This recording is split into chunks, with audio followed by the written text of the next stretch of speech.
Bemo akwaba edeba emergency Ghana TV so ebusia ene yeso ya yensaka ewo fidiem ha se ne die omo a mutimukrom na obi beka che se bla anase tukwan eba ko fufuo so na mepese me no ye adwuma aya mo bi se adwuma no emu nsem esan se ne story ya yensaka ewo ahase no lady bi ede na sem abeda Oheneni ewo Sompa TV na asemo de baye ni se ofi Nigeria owo Nigeria ena eja maami bi beka che ne se opese ode ne ba Ghana ha se no ne emeye adwuma na obi be bisa se adwuma ben enti yen me ne be ko na yakwa ko hwe video no aba because asemo edie omo a mufi ko fufuo so ko obi manso no mo fa story we enye futusem emfa emma mo yes me de we ko na yakwa ko hwe video no aba subscribe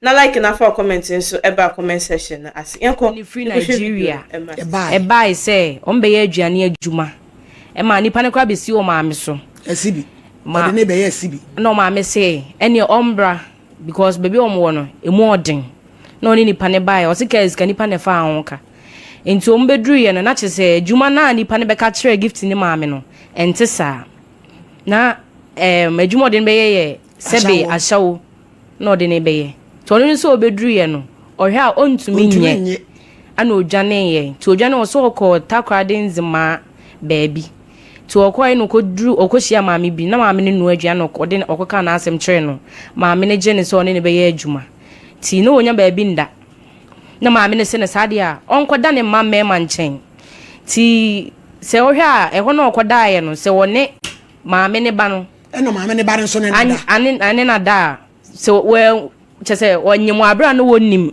no se wonim ba makro ne nyam nipa no de onim no ba wo so otan dwane firi maame ne ho Ashawo maame na ode ne baaye no maame na ode ne baaye a ode pimple na ode ne firi Ashawo Nigeria ho baaye no maame no so obro no be so me pa cho si takrade honom no na maame ne so eti takrade ne ede ne baaye no be de okumase ojan free Ashawo ni honom no san ko cho ba ra bi honom ko ye adwuma da maame ne ba ne na anyem no ena amana se adwane afiri honom ode ba akumase a ode be pie ye so se ye dey me pa cho se no ye nim na chi ese baby oda kra anye bola so baby o musi community center e ho na oda ma ne metra kunyanim gift o manager come and sit down monkata na nimu mame how are you how old are you 22 years.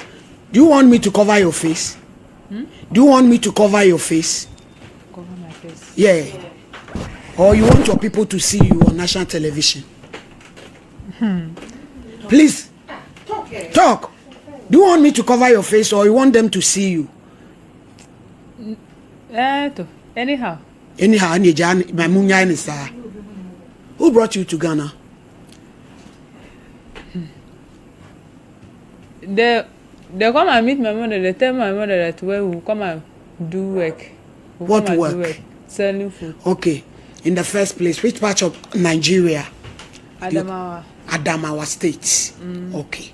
So the woman came to Nigeria to tell your mother to bring you to Ghana.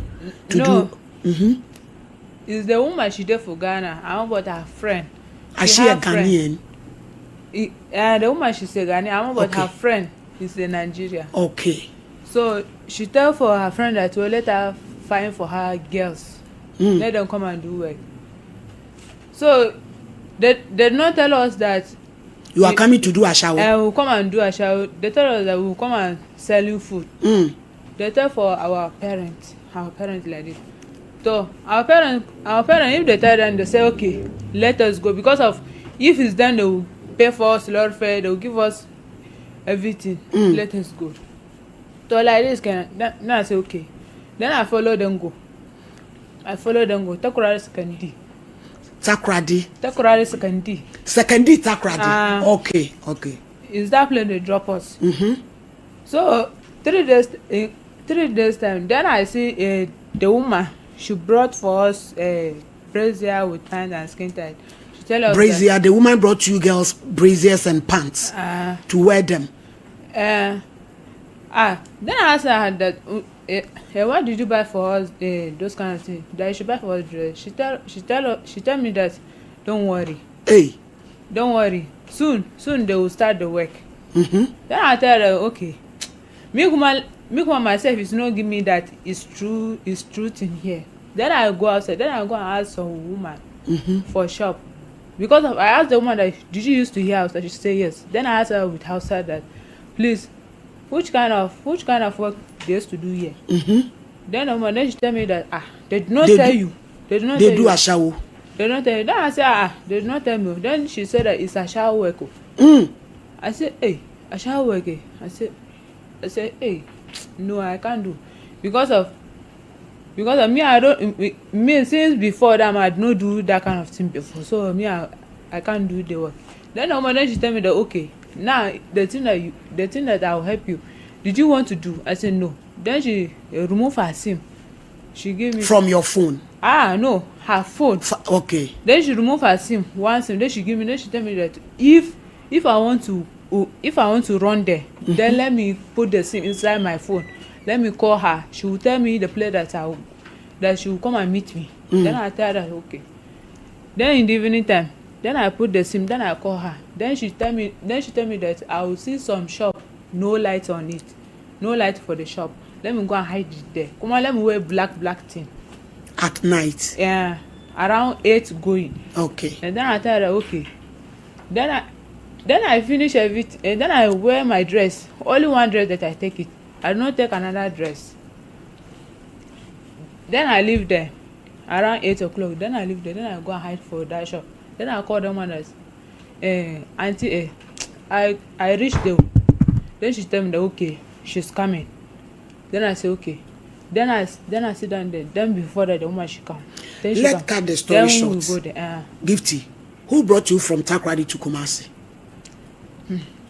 No, anybody brought me. Just I come to Kumasi. I come to do Kumasi. What? I Why wanted can't to you go back to Nigeria instead? Because of no money. No money. Money for your TNT or what? Your transportation. So if somebody give you money now, are you willing to go back to Nigeria? Yes. Are you sure? Yes, I'm sure. With this pregnancy? Eddie Abure who say. So where is that woman? Your pimp. Which pimp? That woman. That's your big mama. She there for Takrady second diva. With the other girls. Doing Ashawo. They are doing Ashawo. They said that if they run there, they don't know the place that they will enter or people they will help them. Me I said that don't worry. If there's people the one they can help you. If you want to leave that place, so the time that they can't leave. So me too. Then I live there. So what happened to this your Bele? Because Ashawo and Bele got nothing to do with Ashawo. So what happened? Gifty, don't laugh, oh. This is serious matter. What happened? I work with the boy mother, so I work with the boy mother selling food. So the boy was your boyfriend or what? So he tell me the way he like me. He buy for me dress. Because of that time I don't have plenty dress. It's only 4 dress that I brought it with my own money. Then he brought for me some.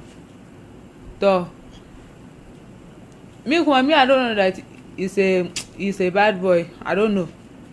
So then I accept for him. So by the time you come and sleep with me, then I don't know that me I get pregnant. Realize I come to Kumasi. Kenya. Then I come and meet some Malam. They used to call him Malabu. Malamabu. Malabu. Then I asked Malam that please I want you should help me with money to go back. Then he asked me that what happened? Who bring you to Ghana? Then I tell him. Then he tell me that okay. Then he tell me that now come. TLS if you tell for people. But now can he himself is not have plenty money. But I called the guy who impregnated you. Can't you call him? I call him back. I call him. I tell him that I am pregnant. He tell me that you are pregnant. He think like, you are lying. I am lying or what? Then I tell him that okay, if I'm lying, you should send for me money. Let me go to your place. Then let us go to hospital. Let them go and test. I don't need to be to me for advantage. Eye nipa bone. Ye de akoda free Nigeria ba de na be ye Ashawo adwuma. Onya ba bi na waba so no ma me ba adwuma. Eye me yasa manfa boy no picture ama. Oni phone kra no anya no picture. Gifty.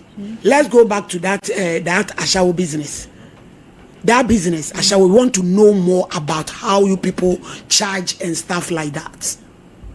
So, me there. If they come and meet my mother, they tell my mother that where. So it's your mother who collect the money. Is they come and meet my mother that where there is work. There is work. Then my mother said that which place where inside Ghana. Then she said that okay. She said that which kind of work? They said they were selling food. Then she said okay, I'm but no food. We are talking about the Ashawo business. We want to know how you people charge. If somebody come for short time or long time. So, they did not tell me that one come. We did not start to do that one. Okay. Okay. They did not tell us. Okay. Me, just only 3 days. Then I live there. Okay. All my things might there for that. So now, what do you want us to do for you? Please, I want to help you. You should help me with some things. What things? Come on. Yeah, baby, this year.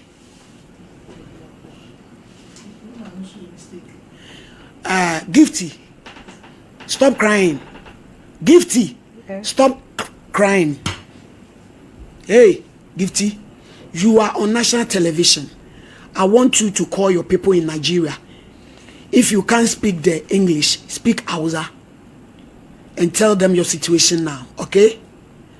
Speak in Hausa. They are listening. Kandaidi, Uniabawo, your sister is here. Speak. When a boy, wakati no suffering. That. Oh, Gifty. Your people, talk to your people in Hausa. That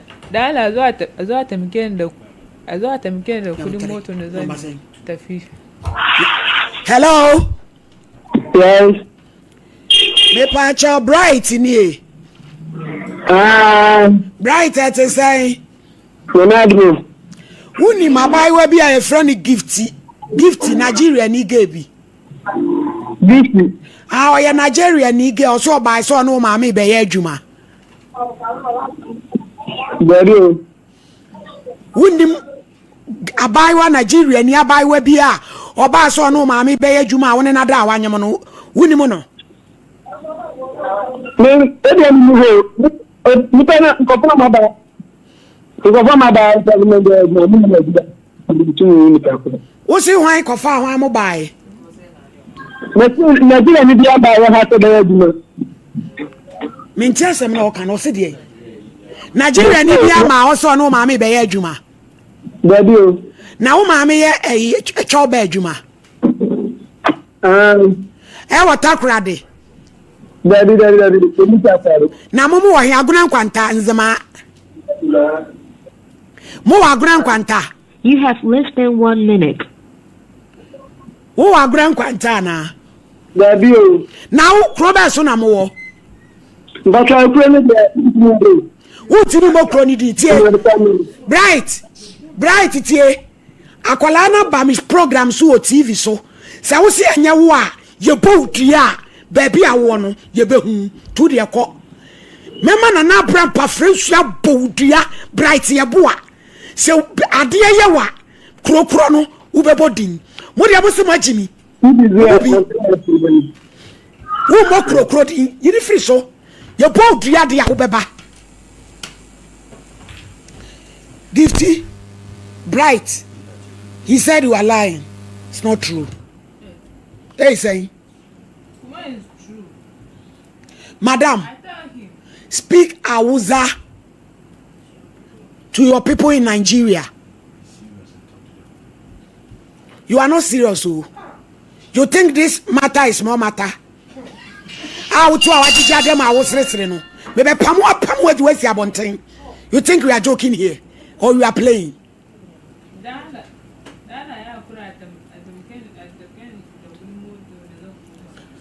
Speak loud. Kasa, speak loud. What about when say you know? Don't throw a car fast on down la. Ashawo need yan ka anyi said ye e fa ho bay. Kasa, speak to your people. Dala atamike ni da kudin moto da zan koma kuma an kawo ni zuwa Ghana na wai domin wai mu zo mu yaki Ashawo kuma an zo an ga mama na kuma ita kuma sai ta yadda sai aka kawo mu to kuma ni ban yaki din ba ni ban yaki ba ni nazo na bar wajen September akwala no kura brofo no onte omo eya me nwan Nigeria pidgin ni kura nso a wonte asa awuza na na oka nazo na bar wajen sai na yaki da wensu mo man mo fry ma me why do fan aba wo line so afani connect no no so emu sana sem be serious. I'm sorry, please. Any sra was resre no office say dia bad. Mommy, when you go to my hospital, 8 months no dey to am. Oba wa to kwan ho ne age na wo. Hello? please, I'm sorry. Hello? Ah, bright. What's it guy your friend Precious? Then no bahano. Open purpose. Ah, was here on my friend Precious. Na dey tin as give. Ah, was here oba hen was said dan oba ha no was sanity. Where fe? Eti say no wanyam abosome oso wanyam abosome sen. Abosome ngochi oso oba ha one ne dai. Eti ebe ye ne dai. Ah. What did that want basa. Wan hwe kro bi akoku no. Mommy. Yes. Pressure pressure. Ah, But your phone man. you want to talk to her? Move better not say.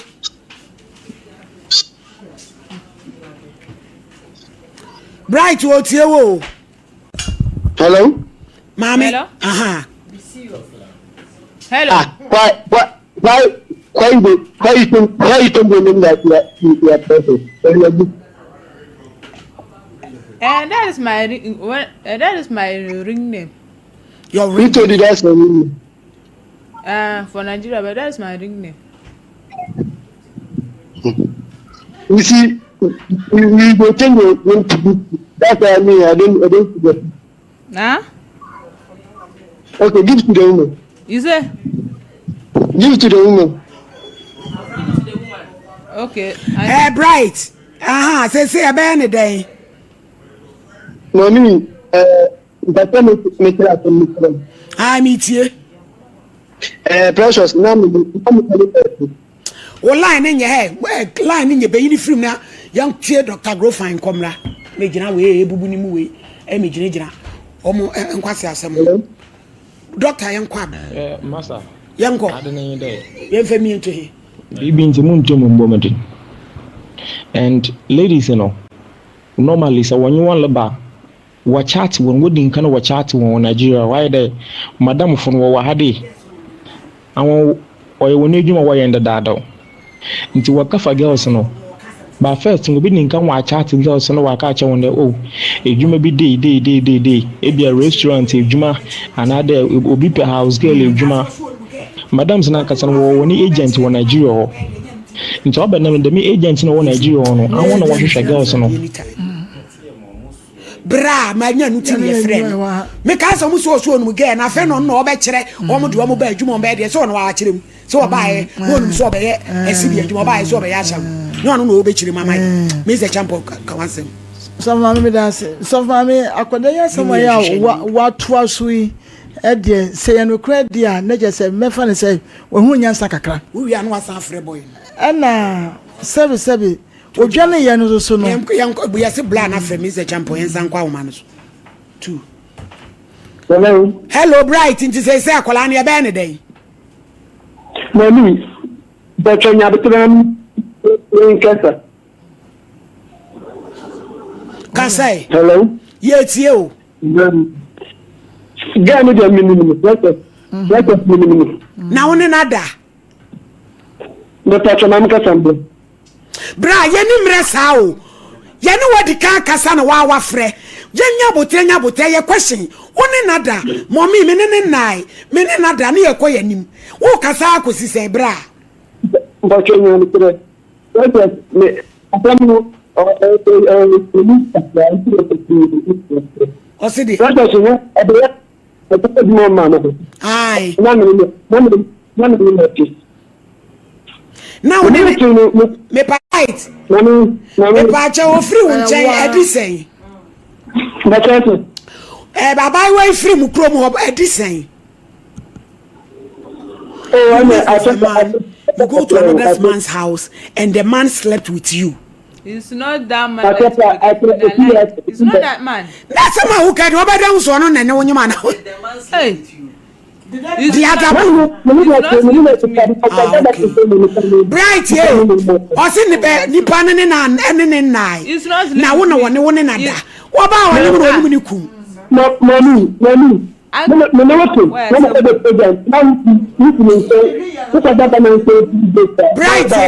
Bright, any young son one when you go your DNA. But I do. Miss any Shannon one or one walk away DNA. Say, I will buy.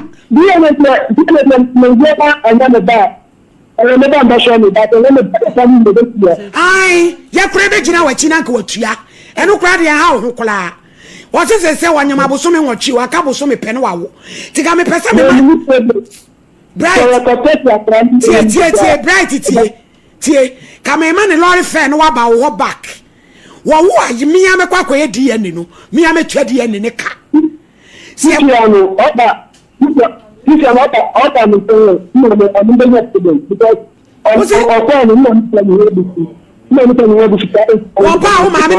problem. Una one na nyemo no oba ma me be problem to one enye no one enye ni tran fie am say sama me ni to ni sendai sama me ni to ni sendai ito aka da me to ni mo sa bia ya me ta me ni sendai isi so ta me ba ai now say oba won no e die no obedi no de awo obeko hospital Bright obere no kwa hospital no awo na woni nam say ya no wo na ye oba de anu abeje no enti de wo ka no hwa no no wonwo wo na ye oba fine nya oba na ne e ka wa bo no hu bia no wa ye adwuma na otua wo ka because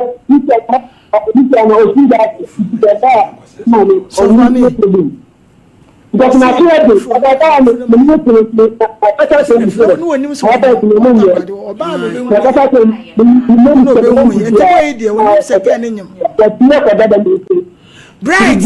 Bright precious no kra no onim se wanyimo obedru kumase ano na na akire obehu sanyin san wo ho to de yin san firi wo ho ne baaye there is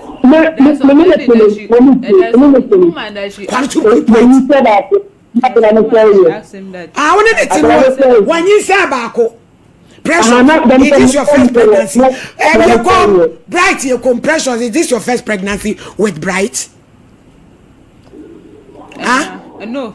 Hey, one can no correct. What can there be? No, I can't. Down on the you don't come on. Down on the you don't come on. What happened? This one. You do an abortion. You say that he buy medicine. I take the medicine, then I drink. Mr. Champa, Bright, bye. Asamno, bye bye. Hey, movie am no kwan on ko baby. So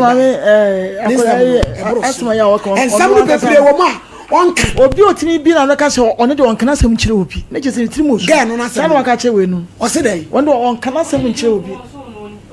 Na sem kire obi.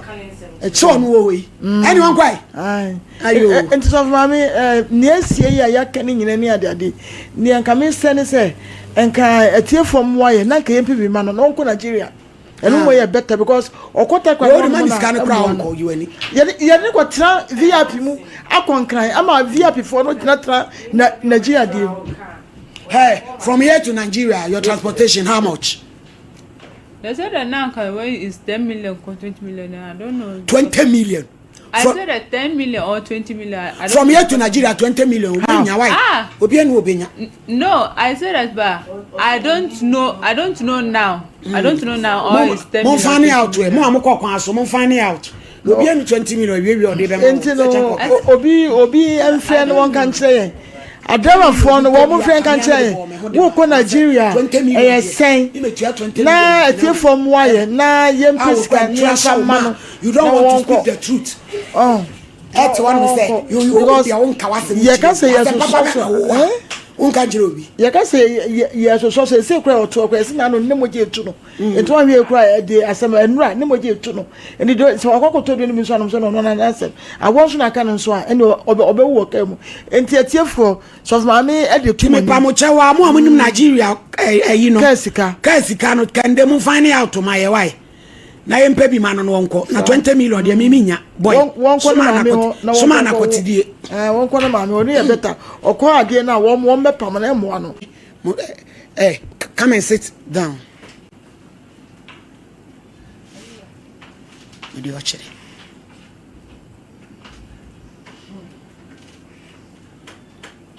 Madam, they said your transportation from here to Nigeria is 1,500 cedis. And I'm giving you this money because of these two ladies. Because we are not serious. They will take you to car park and make sure you reach your country safe, okay? Me this kind of mama me de mamu. Na mo ama make sure someone de beko. Me ya ka onu kwa kami fi ne ba ku sei. Na mo na mo wa beti aka mo so no. Na me pese odi ne hu musuo ko. Ko jo te wona o ye na ebufo etan kura. Sa no de ye mo mu fi ho. She. Hey. Jamo so nsam so. Onu Nigeria ni no onu akobeju wo Nigeria betrani fi am na duane adi. Ama akokana asema ma ne buafu. They said you don't want them to talk your matter. Is that true? Adi sisi na ni ase apa so sweet bad yesi that rank e good to see for 4 days am evutu. Wo ye kwa asema obuafu.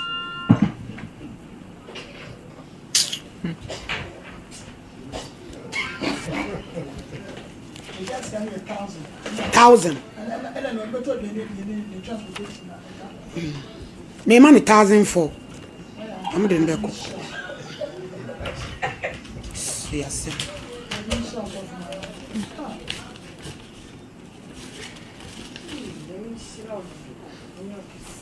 I'm giving you this money because of these two ladies. Because you are not serious. You this girl. I'm sorry. You are sorry. Sorry for yourself. I'm sorry. Ashawo kobo. Yo. Thank you. Mami sorry. Beji kom monye. Sister, when mo fan kwesi kam. Da be na mo de na ko. Nti o china mere mo nim. Why enumre ya mo fan nko. What na for bass a movie video. Move isram a. Now so eti mu fie o mu ndo obi afon a mo beje. Ai mo maye be tie hia pa. Why?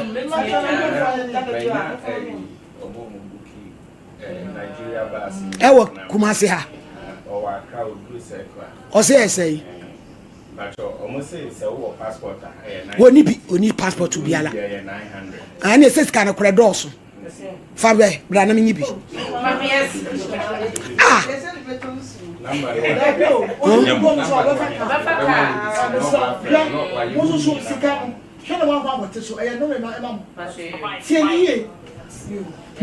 They say sikano so ma me no baby oyi no ne ho chi no nyam nkwa no obo mo uko yi sikano so a me di code to so enya dia ya mu be yi sikatu mu nsem da wo yi akora wo sikaka ba because anybody so no o dem mo se mo papa mu ni so sa mu fa no ko sinu no ti mo nyi bra akro ne number no na oje kura so oje ne kwa we no nkura fon to kodu akra ho e we mu be contact na nti wo mo de be ma driver no e yama no Kevin fani ko enkran asafo sorry medafo medase so oje brema ye ko hwe video no e baaye na se na medika e kan no ya ye fi ye ma so e konkofo ma so no ye first story we enye futusem obi ka cho se minua me papa me pese wo ba me ma so na eja me no bi ejuma bisa ejuma no mu nsem yie eso se lady we o se ma me ne ka kire ne se o de ne ba Ghana ha se na oni na be ye ejuma na ejuma cross oni ne ba be ye no eye se obeton eduane oton eduane nti opese oye de oba na oye de oboa no e we eduane ton mu sana no onim se ejuma kwa ma mene de ne ba be ye eye se bi Ashawo ejuma ena enne akwakọ wie ni se nti se na yedi kan e kan ye be boa no na eja otimi akwakọ du ni krom asumdwe mu because odi ohoho abaga na ha se se bi ye ka se Ghana fo ni ana ye ti se ohawe ebeka si Ghana fo ena etise mu amokofa nkofufu kofufu so ba mu mamu no yesre aya monka no kwen nkyere omo se opese oye ejuma we ya ka che ne se me nua me papa anase me maame ejuma sei na me pese me do wo ye obeya na waba onya na eja watena ne krom yesre ye pamocho aya mo pese obi beye bibi mamu amonka no kwene nche omo enye se nipa ni be fi ni krom aba na ejuma ode ne beye no enye ejuma one ne ye de one ne koya agreement yemfa asemwe anase story we enye futusem one di odwin so ba Ghana ha abeye ejuma so beton eduane o ba na onim se Ashawo ejuma ena maame na de no ba be de e ba be shim na sisi anu when you say ya oni sika the bed or the be ko bebia oyede ofi baaye nti ene de wa ba be pie mu e wa ha se no ladies no mo de ne baaye se eja de wi a oye ne hu die wan hwa na bibia akoyede akosi e no mo de ne aba Sompa TV asisi an ye boa na ma wa akoyede akokodu ni krom asumdwe mu nti ne ye first story we entu ye hofo na make house ha egusa ye emergency Ghana TV eso egusa subscribe na like na for comment eba comment section ase keche mami es anison enemy di egusa ye be sanso edin shemu e wa ha bi